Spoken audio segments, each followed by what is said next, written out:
In 2001, my husband was diagnosed with an ascending aortic aneurysm. And in July 2009, his sister had that same surgery. Initially, we really thought it was just my husband, an isolated case.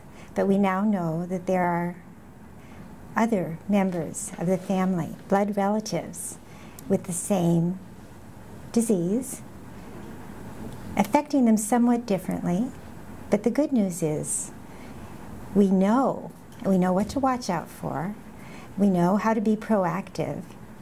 And our goal is always to stay ahead of the condition.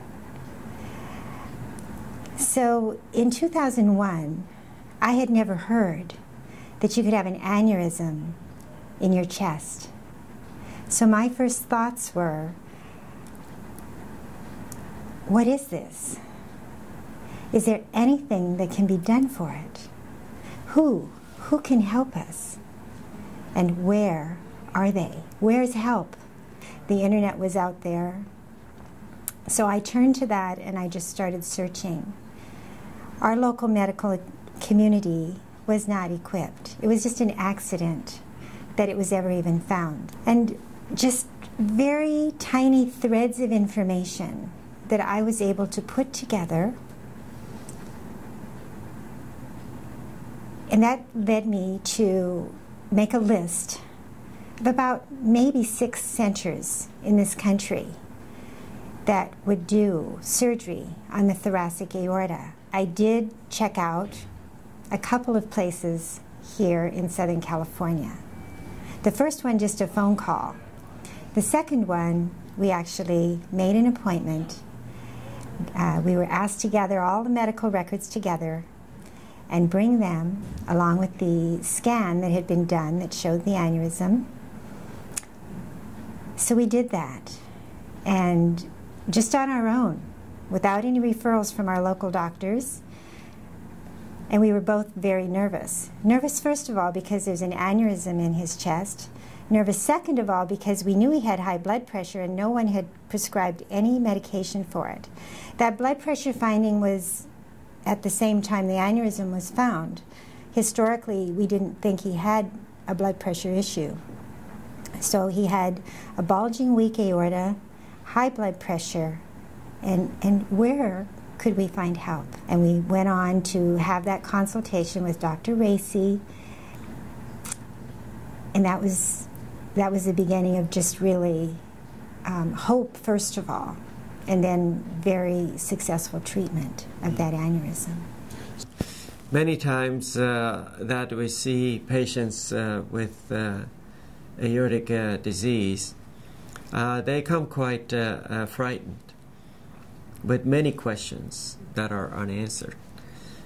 Initially, when I met Arlys and her husband, she was quite observant of the environment and myself, and very quiet. I could see they were slightly frightened. I think I should say she was very curious to find out what I had to say about the findings. I had a list of questions, and I didn't know very much, but I'd read a little bit. And so during the consultation, I was prepared to ask him questions. My husband and I would ask questions. I never had to really ask them. They were all answered, and even more information was given. We went over the CT scan that they had brought in, and I explained the presence of the aneurysm and in the ascending location. And we went over the causes, the history of bicuspid aortic valve that he had it replaced 10 years prior to that. And we went over the immediate treatment that was needed because his blood pressure was elevated at that time. So I mentioned to them that I would like him to be started on antihypertensive medications for control of his blood pressure right away and give him a prescription. Before we left the office that day, we had prescriptions for blood pressure medication with instructions to take them the same night. So about halfway through the consultation, I felt this rock of ice in my own chest just start to melt. That was just stress and fear. It started to go away because I was getting information.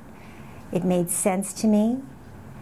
And I realized that we had come across, without even understanding it, we had come to one of the few surgeons that had been pioneering aortic disease for many years. And then we went over the surgical options that I would like to offer him: the more complete resection or removal of the ascending aneurysm with the first surgery, and that would require total circulatory arrest.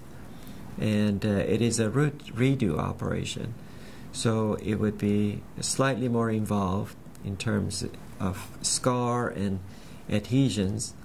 However, I was quite confident that he would have good results with the low operative risk, mortality and morbidity.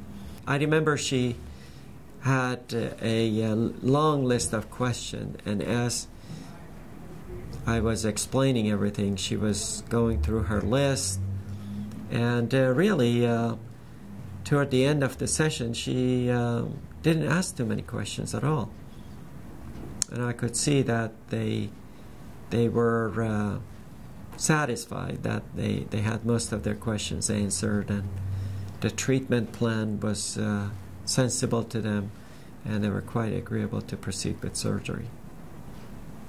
So it was a very pleasant experience for me, and later on this actually proved to be an extremely important visit with them as she co-founded the Bicuspid Aortic Foundation. I felt very concerned that there must be other people out there. There was so little information. And what my husband was born with was a bicuspid aortic valve.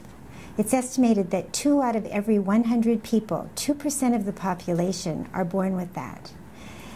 And that's just one of many reasons why people could have thoracic aortic disease. And I knew how difficult it had been for me to research and find answers. So I felt concerned enough that I decided I would write something and put it on a support group that was on the internet at that time. So I wrote something, but then I thought, well, should I really? But about 6 months after his surgery, I did publish that. And 2 weeks after I put it out there, I was contacted by someone, and they had a bicuspid aortic valve and an ascending aortic aneurysm, and they were asking the same questions. What is this? Can anybody do anything about this? Who are they and where are they? And a little over a year after my husband's surgery, that person went ahead and had surgery too. That gave me a little bit of insight that there were things that we could do, that we could reach out and share information and help other people. That same year, 2002, Dr. Raissi said to me that there should be a charitable organization for people that need help with thoracic aortic disease, and especially there was nothing for anyone who had that bicuspid aortic valve. There was really no resources for them. So we together had met some other people. We put together a board of directors, and we established the Bicuspid Aortic Foundation.